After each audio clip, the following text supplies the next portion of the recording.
Salut tuturor și bine v-am regăsit la un nou episod pe acest canal. Astăzi voi filma despre Dictators No Peace. E un joc cu țări care să-ți faci un imperiu. Nu uitați să dați subscribe și să loviți acel butonaj de like și share și dați click pe clopoțel. Deci, vizionare plăcută, o să mai vă explic despre joc. Da, let's start new. Și alegeți-vă țara. Eu am jucat de mai multe ori cu România. Și încă mai joc cu România, da. O să pun pauză puțin. Așa, până am găsit România, îi dăm start. O să ne alegem o culoare simplă, așa. Da. O să încercăm să cucerim țări mai mici, pentru că țările mai mari nu putem să le cucerăm și trebuie să ne facem armata mult mai bună. Da, știu, e greu. Dar nu e chiar așa de greu, cum vi se pare. Vouă vi se pare ușor, dar mai pe parcurs o să cucerească țările pe care le-ai cucerit. Deci noi acum apăsăm pe țara asta și Bulgaria rulează pe Turcia. Și eu dacă mă duc pe Turcia este independentă, adică nu rulează nimic.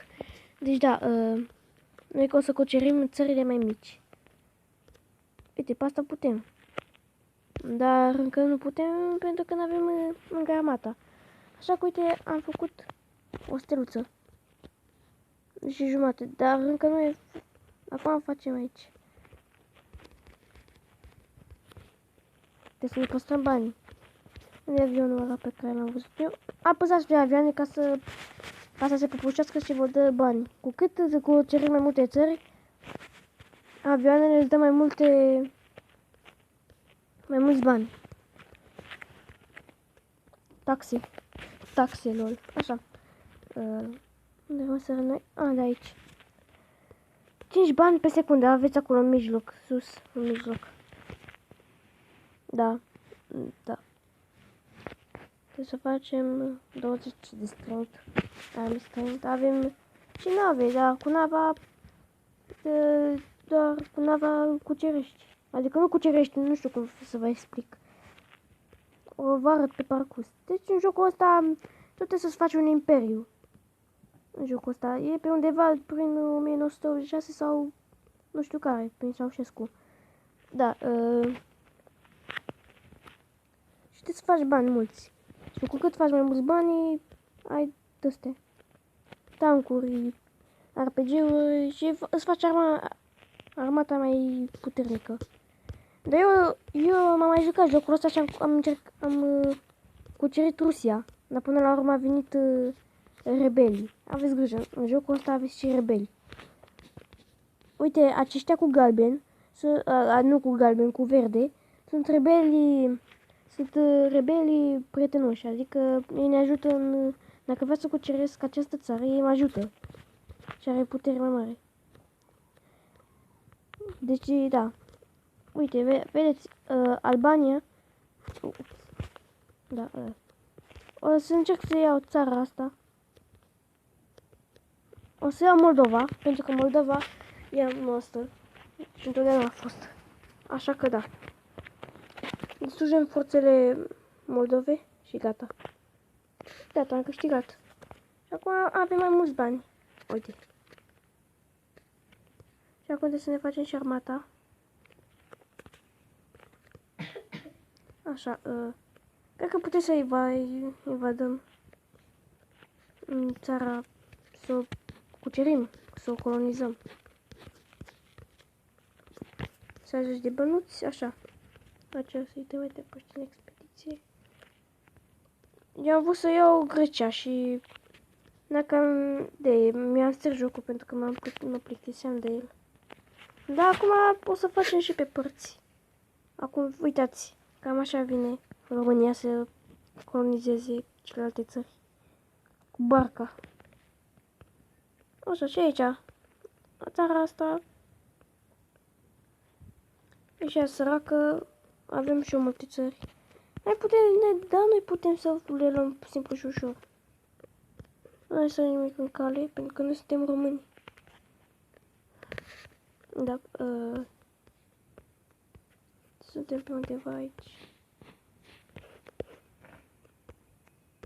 Să lăsați un comentariu despre țara voastră favorită.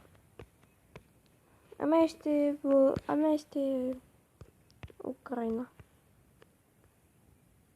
Da, Ucraina. Nu e mare scofa. Da. Deci acum e timpul să facem și noi arme. Hai să invadăm pe Macedonia. Mergem în Macedonia.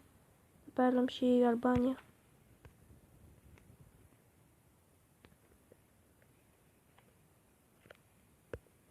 Luăm Albania și pe Macedonia. Nu durează mult. Acum facem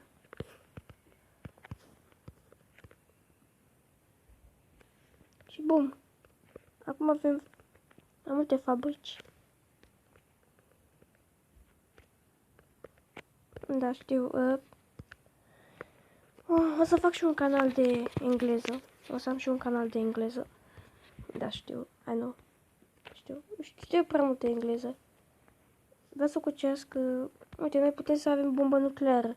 Dacă eu vreau să dau bomba nucleară în Rusia, eu acum pot să o cuceresc. Adică, da, pot să o cuceresc.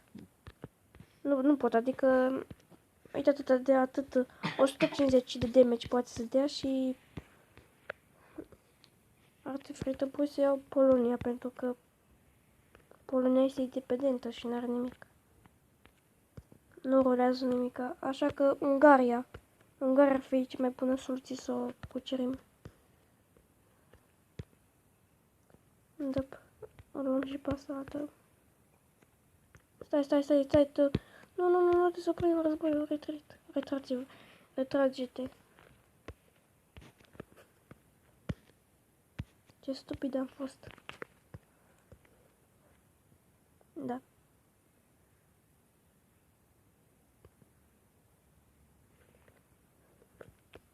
Forțele române sunt mai bune. O să filmez de 14 minute. De 14 minute, atâta. Macedonia.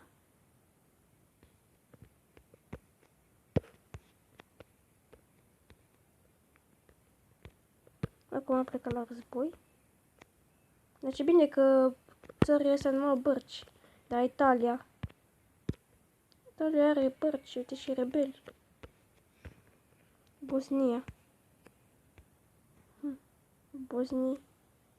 Așa, Shoe Factory.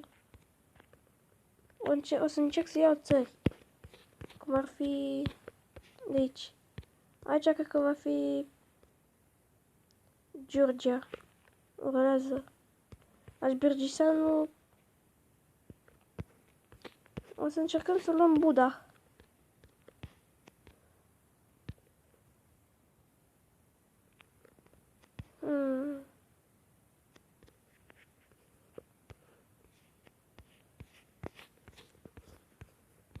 Stai că nu știu eu pe... Uite pe aici.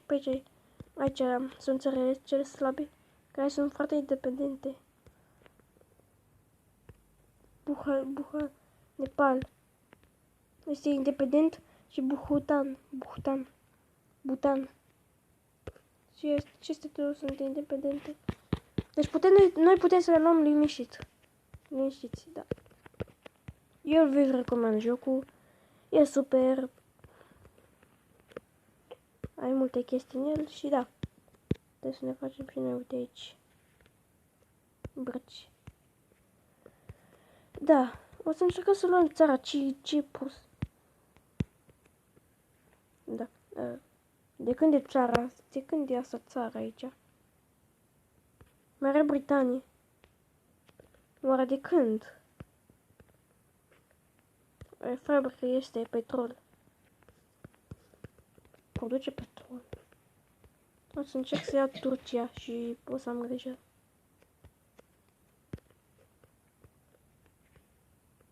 Da. Acum suntem puternici. Acum putem să plecăm la război. Stai, unde? Aici. Nepal. Ne-am plecat în Nepal.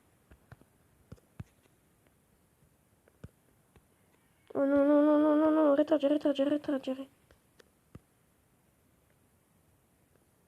Acum puteți să îl luăm. Bă, dacă te de-astea rulează țări.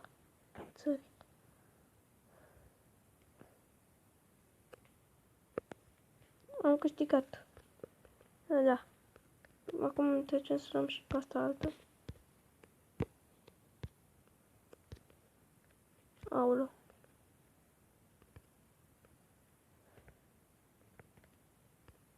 Am câștigat iarăși gol. Așa, ne filmăm de 10 minute. Ce bine că aici nu avem rebeli. Rebelii sunt nașpa pentru că se încearcă să-ți ia țara.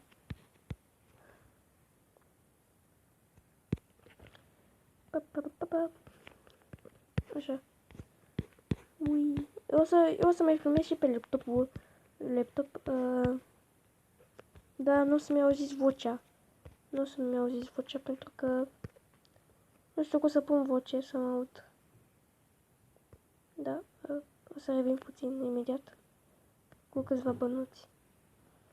Guys, avem codul de nucleară 826. Da, și acum o să mergem pe Ucraina sau pe Ucraina pentru că stai să găsim Ucraina. Spania.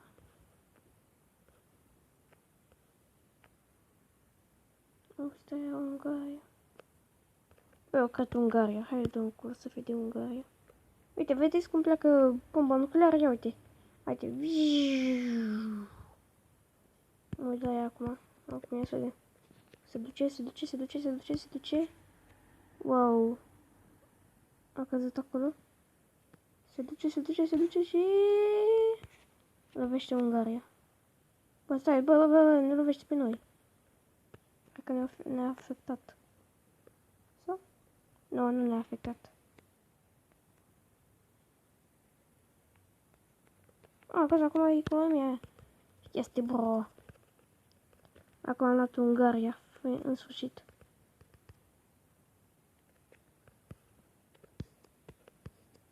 Cred că o să încerc să iau și Rusia, dar Rusia e mult mai puternică și...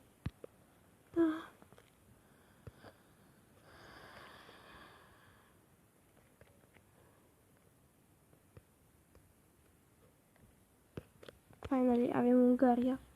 Mai avem nevoie de aici. Ce e aici aia? Na, Slovenia. Dar e...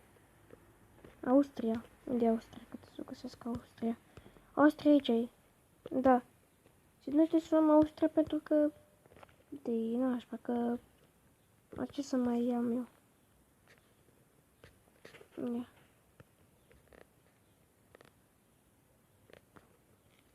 Acum să găsesc.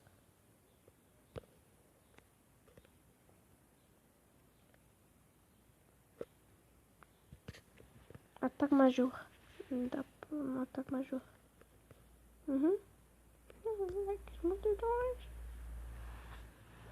Se pare că cineva ne-a atacat aici. Ar fi atacat în Albania. Macedonia nu arată așa. Ce bine că am luat Ungaria. Da, eu aproape am luat toată Europa aici. Am luat Serbia, Bulgaria, Ucraina și Rusia. Mai avem nevoie de Estonia. Estonia e aici. Și aici este... Acolo e Belarus, aici este Latvia, Lituania.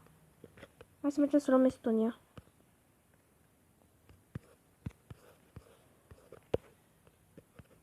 O să propugim asta.